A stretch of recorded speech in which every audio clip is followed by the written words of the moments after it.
Hello everyone, ATR here, and it's patch time. That's right, it is September 9th, 2014. I also did a giveaway in case you want to check it out on my previous video, but an update has come out for Company Heroes 2, and, well, sit down and relax, grab a snack and some water if you can, because it's quite a doozy. It's really big, and we're gonna go through it together. So, let's head straight into it. First of all, War Spoils. War Spoil optimization will result in greater item variation. Previously, some item categories were weighed heavier than intended, resulting in a greater drop frequency. Example given, faceplates. In addition, we have enhanced the player's ability to sort and filter items within the inventory.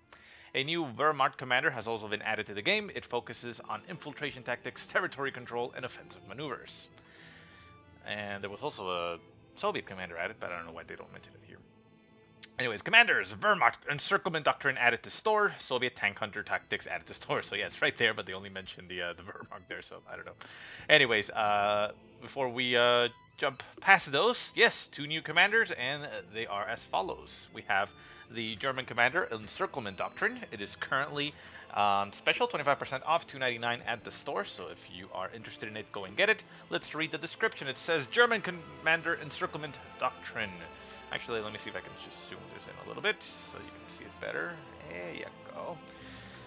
German Commander Encirclement Doctrine combines stealth and mobility to outflank the enemy and destroy them. Stormtroopers can be deployed to scout ahead or cut off the enemy supply lines, while vehicles and air support can be utilized to complete the encirclement. With the enemy surrounded, Crush the Pocket will concentrate firepower to eradicate them. Actually sounds pretty cool. We'll see how it plays out, but let's go through the abilities. The bottom one is the cheaper one, and then top one is the one that costs the most. So we'll go in reverse order. So Stormtrooper, elite infiltration troops who are experts at disrupting enemy supply lines. These units can be deployed from any ambient building. So much similar to the Jaeger light infantry, I believe. You can spawn them in buildings behind the lines and use them to cut off or whatever, ambush. Then you got Sprint, allow German infantry to use sprint ability, increase your movement speed for a short period of time. Pretty self-explanatory. Break supply line. This one is interesting. Send a Stuka bomber to disable a target enemy point with a precision strike. So that's kind of cool. You can disable capture points, which is probably going to be game-changing in some situations. We'll see. Then we got Breakthrough. Slightly improves the speed of all vehicle units and allows them to decapture points very rapidly. Now, I'm assuming this is a timed ability. I don't think it's going to be passive, because that would actually be kind of OP.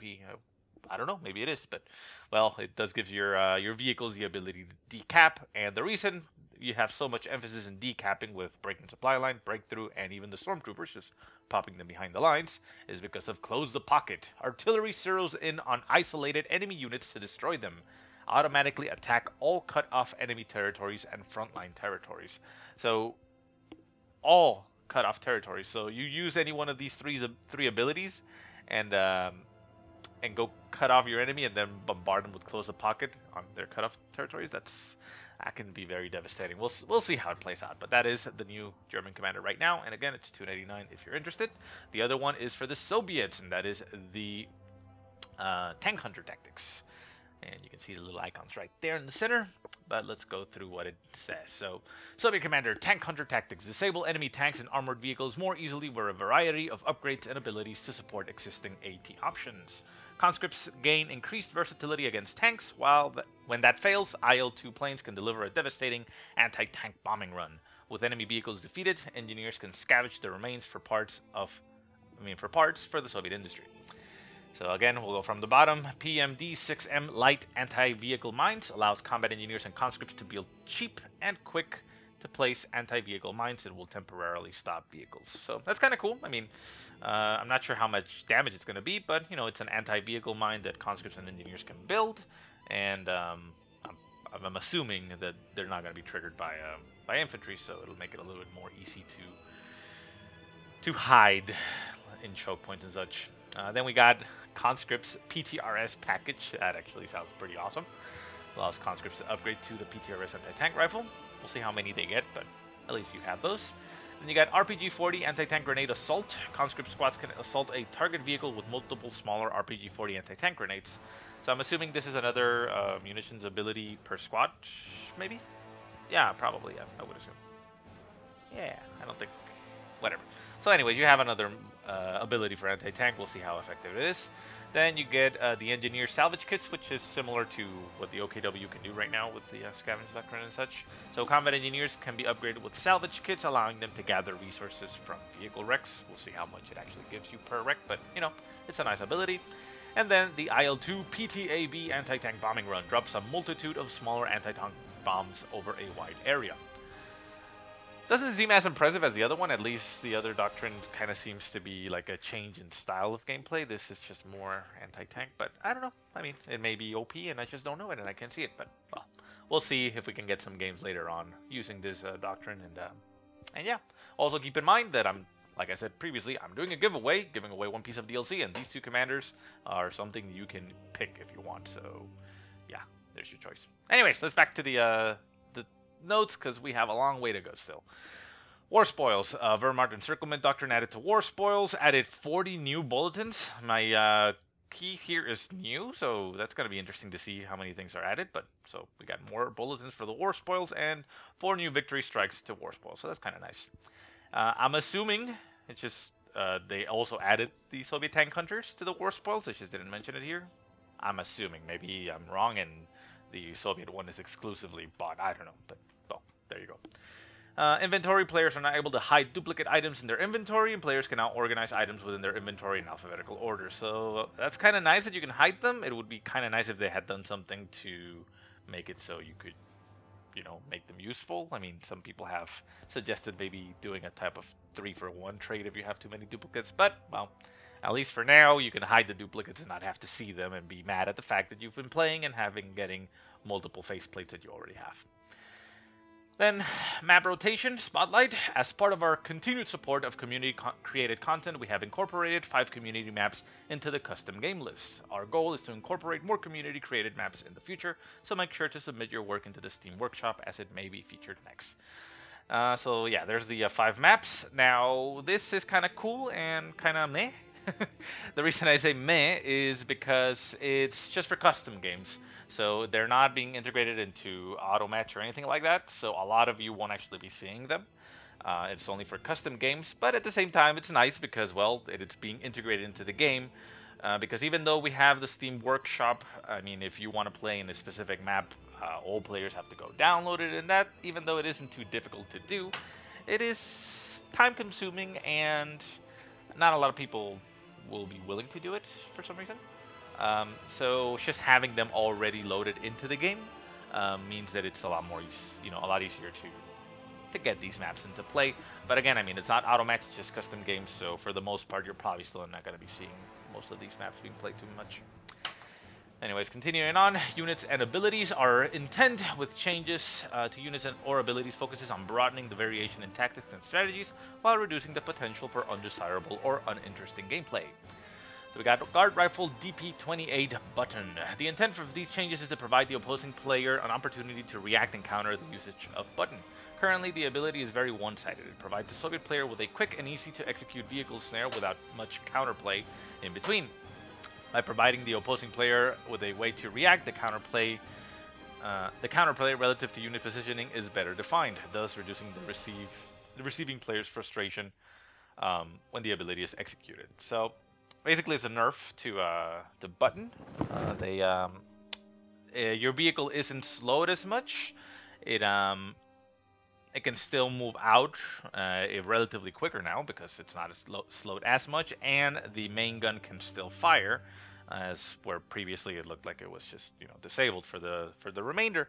Now, obviously, there was ways to break the buttoning, and the most common one is the smoke ability on your tanks, for example, for the Wehrmacht. But that did, I mean, in a way, pigeonhole you into going for a commander that had that ability, where maybe you had you wanted to go a different route, but you see that he has guards and he's buttoning your stuff, so you go specifically for a commander with smoke. So I suppose it's kind of okay. I mean, it is a nerf, basically. That's just basically what it is. It's not going to be as effective as it was before. It's going to make it harder to use and not as game-changing, I suppose. But, well, there you go. We'll see if anybody ends up using it now, or if it's just out of the game.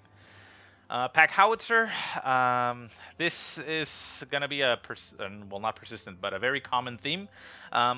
many of you may have noticed, well, I'll just read this off and we'll talk about it. Shells that fired directly upon their target did so with greater speed and potency, which resulted in a mixture of behavior from the unit. Our intent was to clarify the unit's performance by making the behavior more predictable to the opposing player, allowing them to properly position and react to the oncoming fire.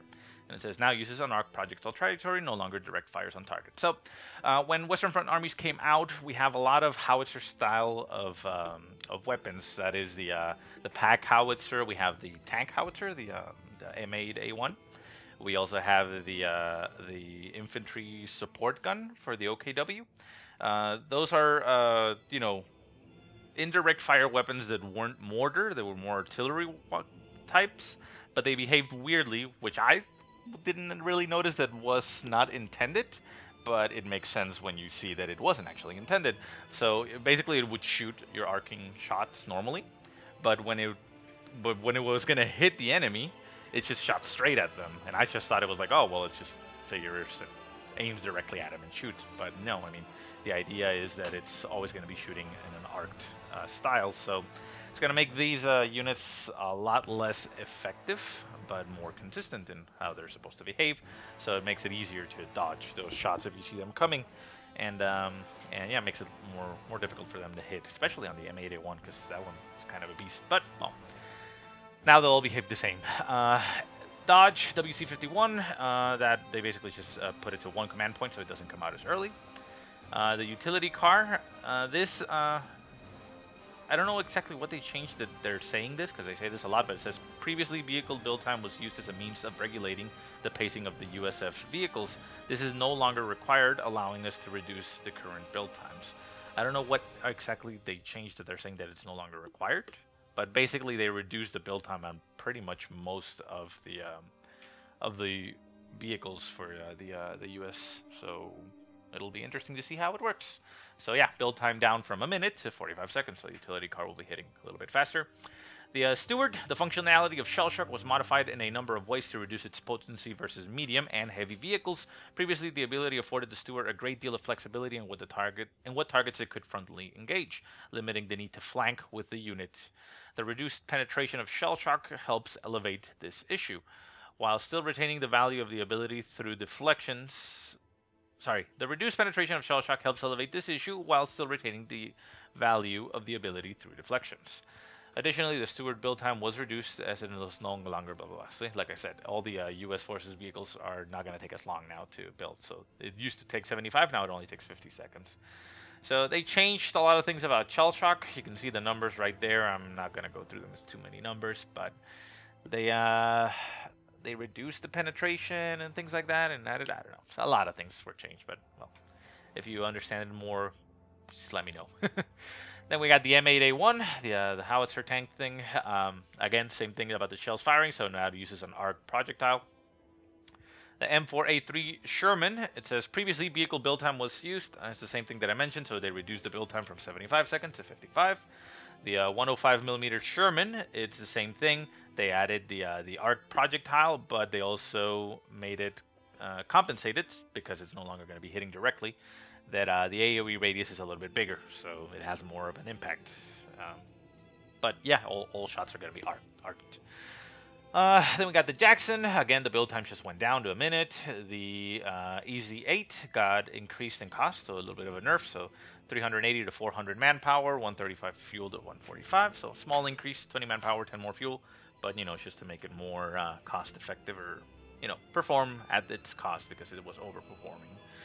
Then we got the Ostruppen. The Ostruppens say they have drastic increase in their performance. They are now effective at mid to long ranges. So you can see there all the modifiers that were changed. But essentially what exactly it means is that they are now more effective at mid to long ranges. Panzer Grenadiers, they say they wanted to better establish the mid-range role of this unit, where lowered its short-range damage output and increased its mid-range performance. Additionally, we further increased its durability to reduce damage received on approach. So what they did here, essentially, to make it more effective, is that they reduced the accuracy at near, but they also reduced the near range. So they need to be closer to the unit to be near, and they also increased the near range. So it used to be 16, now it's 19.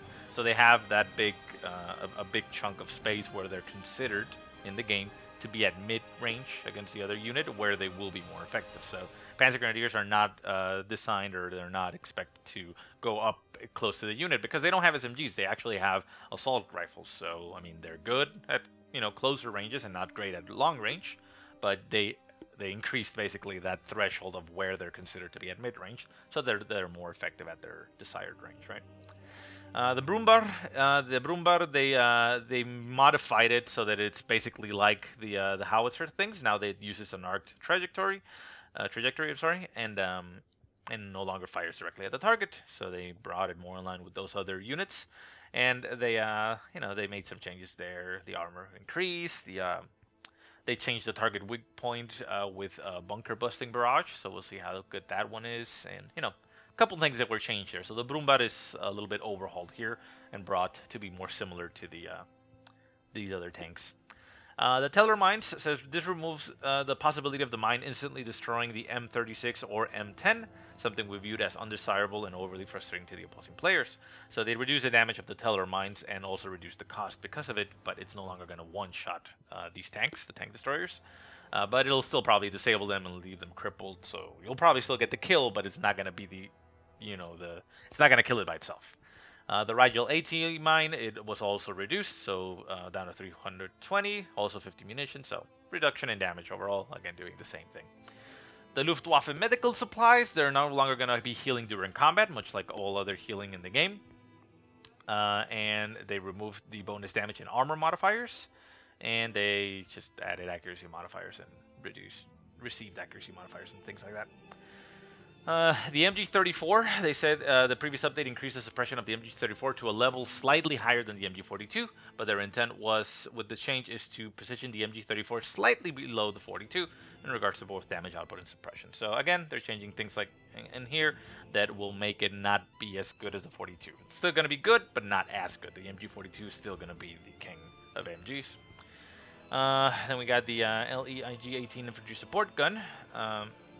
Again, that one uses the arc firing. It's the same thing. What I was saying before. Storm Pioneer medical supplies no longer healing during combat. Again, that's good. Jaeger Light Infantry. These are kind of cool change. We'll see how effective they are, but it's an interesting change. So it says, we wanted to better define the role of the Jaeger Light Infantry as a recon unit while improving its provided utility to the player. The single G43 rifle enables the squad to snipe enemy infantry, performing effectively at long range. Combined with its above-average sight range, ability to spawn behind enemy lines, and booby trap ability, this squad enables the player to harass the opposing player's infantry and economy. So it says, squad no longer fully equipped with G43 rifles. Base rifle switches to Kar 98. So they're reducing the firepower there, but the squad is now equipped with one G43 sniper rifle. Instantly kill entities at or below 75% health on hit. So that doesn't mean, even though it's probably going to be like that, but it doesn't mean that it's going to be one-shotting your guys and sniping them.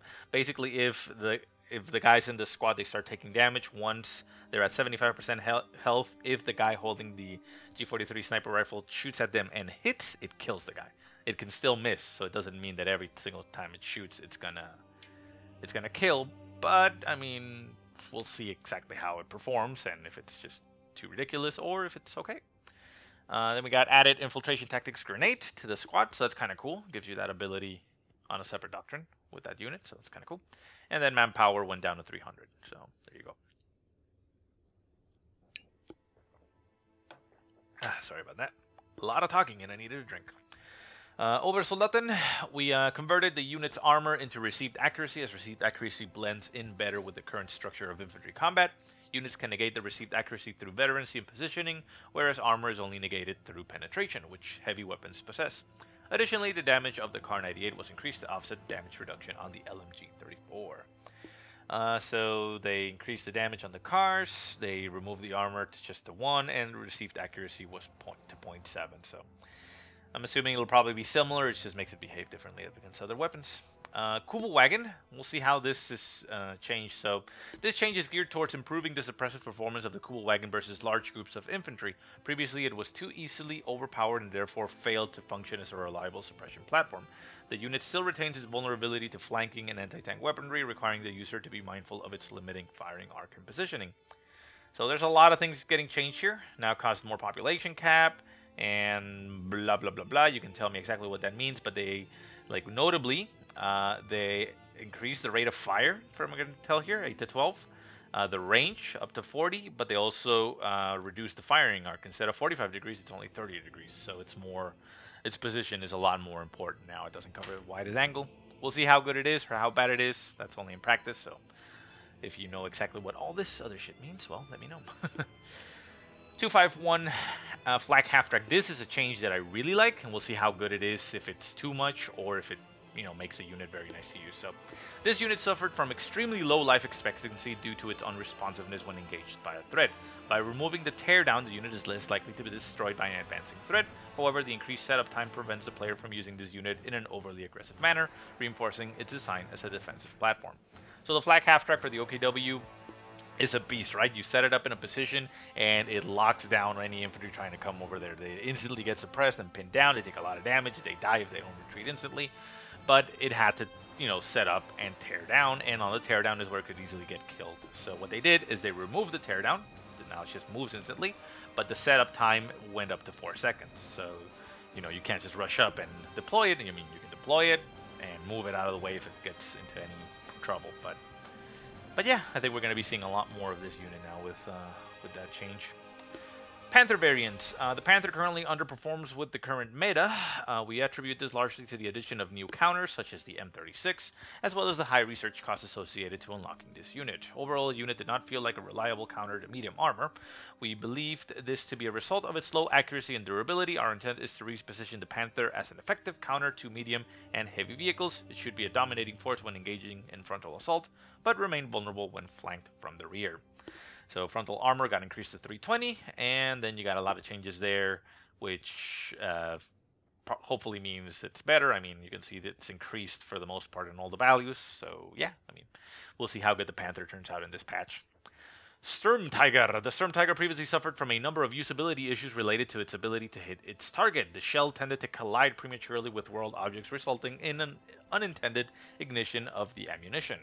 By modifying the shell to ignore shot blocking and pierce, these occurrences will no longer occur. However, this has resulted in an improvement to the unit's efficiency and utility, as it can now be used to fire through anything within the world. Now, before going into the changes, that just seems lazy to me. I mean, it may be awesome in the game, and it's going to be a force to be reckoned, but, to me, this is just reading as, well, it wasn't working like we wanted. It hits stuff in the world, so we just made it so it doesn't hit stuff in the world. Really? That's your solution? You're not going to go into the code and fix it so that it doesn't collide with things that you didn't intend it to? We'll see how it works. So, they say here now, ignore shot blocking, now pieces through world objects. Barrage can no longer be used on a specific target. It will only take position within the world. This prevents the homing in a selected by barrage range from 45 to 40. So, reduction in that, and limitations on the barrage. But, really? I don't know. We'll see how it works. But now the Stormtiger essentially can shoot through houses and impassable terrain and such without any problem, because it ignores the world. It's just going to hit your tanks directly. Yak, Tiger, and Elephant increase the projectile speed of the main gun to improve visuals and responsiveness. It's kind of nice. Off-map loiters. Off-maps and loiters. Off-maps with their loiter functionality will now display their activation zone, illustrating potential dangers on the battlefield. Loiter abilities, blah, blah, blah, that's what they're saying. So I'm assuming this is just going to be if you, if you pop one of your strafing runs, it loiters around, it'll show a circle on the map where the area of effect is going to be, so you can keep your units off of that. I'm assuming that. Maybe I'm wrong, but we'll see if that is in fact the case. P-47 Rocket Strafe. We added a second P-47 Thunderbolt to reduce the extremes this off-map tended to produce. Previously, it was either fairly effective or would completely miss its target. This change makes the off-map feel more consistent in terms of damage output, while also providing the opposing player the opportunity to react before losing a unit. So, yeah, they made it so it's two Thunderbolts that go strafing, and and they also reduce the damage. So yeah, I mean, we'll see how good it is. I mean, can't really comment on that too much. Stuka suppression run, the recharge timer was significantly increased, and yeah, whatever. So basically, they added it went all the way up to 180-second recharge for the Stuka, and 150 for the ammunition. The USF 155mm howitzer off map.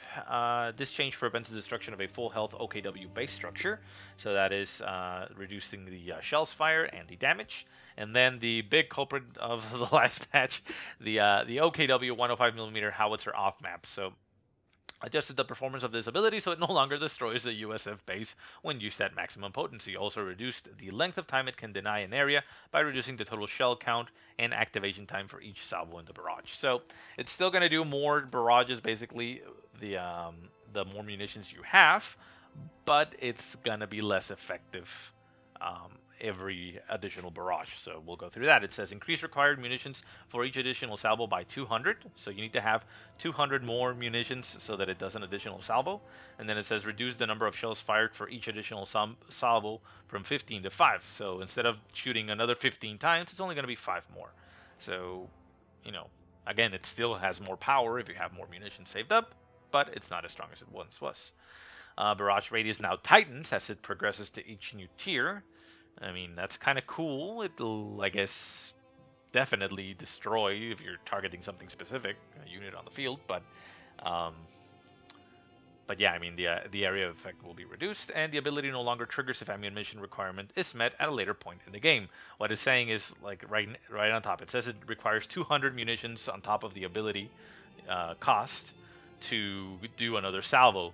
So if you have 190 extra and you use the ability, and while it's active you pass the 200 mark, it's not going to trigger an additional salvo because you needed to have the 200 before you activated the ability. That's basically what it means. Now this is a major change in my opinion, one that I'll be trying out personally, and I think it's gonna be very nice. Prioritize vehicles. We have created a new ability similar to Hold Fire, which enables the user to restrict main gun fire based on target type. For example, an elephant, with priority targeting activated, would no longer fire an infantry. Instead, the unit would only engage vehicles. This greatly enhances the usability of a unit by restricting unwanted vehicle rotation and enhancing weapon efficiency. Prioritize vehicles, added a new ability, and thanks, blah, blah, blah. That's exactly what it says on top.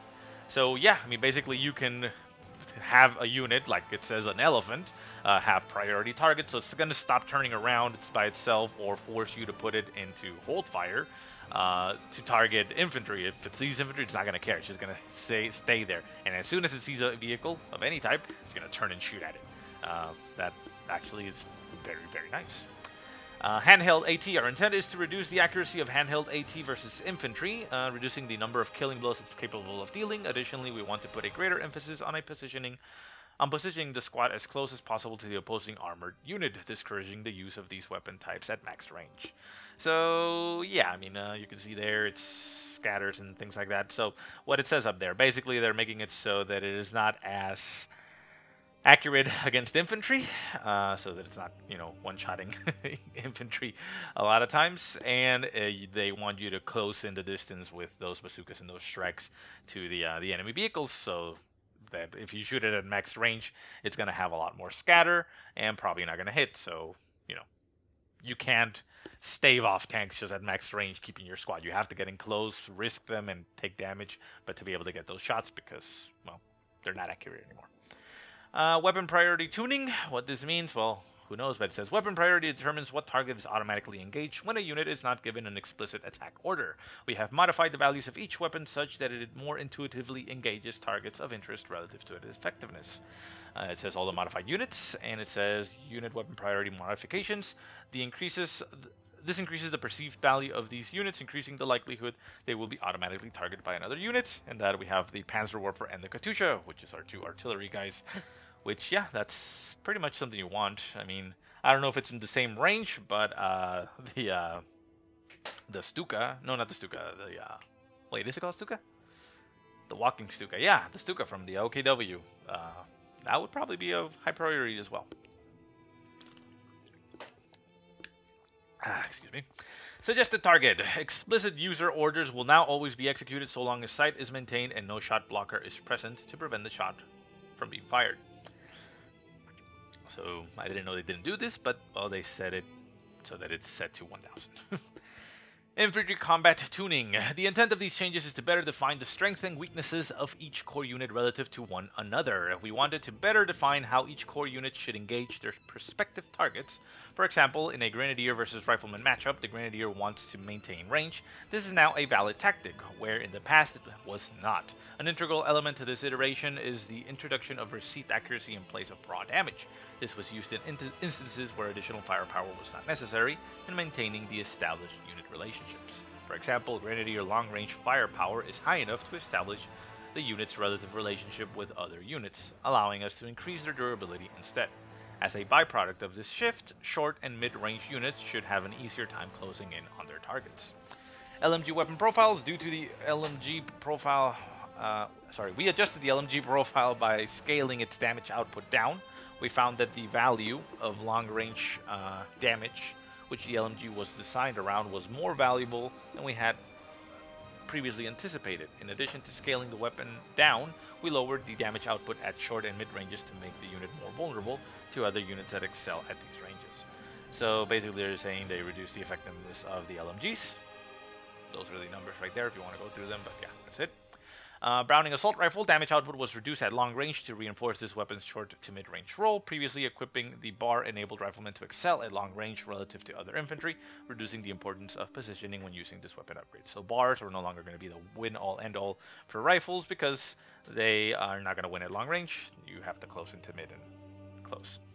SMG weapon profile. We found that effective use of a SMG weapon required the user to fire at near point blank ranges. This increased the difficulty in properly executing this weapon against opposing units. By modifying the weapon's range distance, we are able to ease these requirements, therefore improving usability. Consequently, the performance of the listed SMG weapons has been improved. So they made changes to the SMGs to make them better. I mean, those are the values right there if you want to go through them. Then we got Grenadiers, intended to excel at long range. It's kind of cool that they made the comparison. So, highest long range damage output for its tier, abilities loadout geared towards long range combat. Vulnerable at short range to all other unit types. And then we said versus conscripts, advantaged at long ranges, even at mid ranges, disadvantaged at short ranges. Versus riflemen, slightly disadvantaged at long ranges, disadvantage at mid ranges, and disadvantaged at short ranges. And then changes, those are the changes that they made to that. Then we got Volks Grenadiers, perform moderately well at long range combat, extremely vulnerable at short range, moderately vulnerable at mid range. Versus Riflemen, disadvantaged at long range, extremely disadvantaged at short to mid range. So the Volksgrens are just gonna die against rifles. The rifles win hands down. Versus conscripts, they have an advantage at long ranges, but disadvantage at short to mid. And those are the changes. And then we have the Storm Pios, excel at short to mid ranges, vulnerable at long ranges versus riflemen. Vulnerable at long ranges. And then we have versus riflemen, disadvantaged at long ranges, advantaged at mid ranges, and advantaged at short. Versus conscript, disadvantaged at long, advantaged at mid, and short. And those are the changes. So it repeats itself basically from the other point of view. But yeah, basically what it's saying is that for the most part, your Grens and your Volksgrens, they are going to be required to be at long range to be at their most effective fighting range, and the Stormpires are close range. That is, that is logical. Pretty much everybody knew that, but it is now specifically designed that way. So that is where they're going to excel. And yeah, for the allies, the Russians and the U.S., they want to get their units at close to your Volks and your Grens, because they're going to win in the mid and close ranges. And obviously with the Storm Pios, since they have those SMGs, you want to keep your rifles and your conscripts at range. So again, a lot of things people knew, but they're just telling you in the change all here. So yeah, it goes through that. Bug and gameplay fixes. T-34 reload time set to correct value was unintentionally lowered when the KV-1 was modified, so they're increasing the reload time for the T-34 by a whole second, which kind of sucks, but oh well, I guess that's fine. 53K 45mm AT gun, target size from 1 to 16 to increase the likelihood of killing it when it is decrewed. Barrage abilities. Fixed an issue which caused the main gun to become disabled if the unit's barrage ability was interrupted before completion on the M8A1, and resolved an issue would allow the player to subvert the recharge timer if they cancel the barrage at a certain point in its animation. Ability refunds. Interrupted or cancelled abilities will now properly refund the cost and reset the cooldown timer of the ability. Salvage can no longer be activated on a team weapon which is in the process of being recruited. That's kind of mean, right? You're salvaging and somebody grabs it, but you still do salvage. It's like, hey, I'm using this. Recrewing, reduced sim site delay when a squad is attempting to recruit the weapon. Recrewing should occur 0.25 seconds quicker as a result, so that's always nice. Faster recrewing is always going to be nice. This I didn't know. Major establish a retreat point ability no longer allows the major to recrew an abandoned vehicle, so that makes sense. HMG resolved a number of gameplay issues related to heavy machine guns. This includes with selection, positioning, and retreating. We'll see how good they respond now. Unit speech resolved a number of speech, blah blah. Pathfinding, we always hear this, but who knows if it'll be correctly fixed. But vehicles will now be better at driving through narrow passages. This will be less likely to get stuck. The vehicles will be less likely to enter a tight spot, thereby reducing the occurrences of on-the-spot pivots, improve the way 3-point turns are executed, and improve the way vehicle responds to facing orders. And there you go. Those are the changes. There was quite a bit that happened today on the 9th, and they are live right now. So if you have not loaded up your game, load it up, get it patched, and head into the game to try out the new units, well, by new units I mean new unit modifications, and potentially even buy yourself a new commander. So anyways, guys, thanks for watching, and I'll see you next time.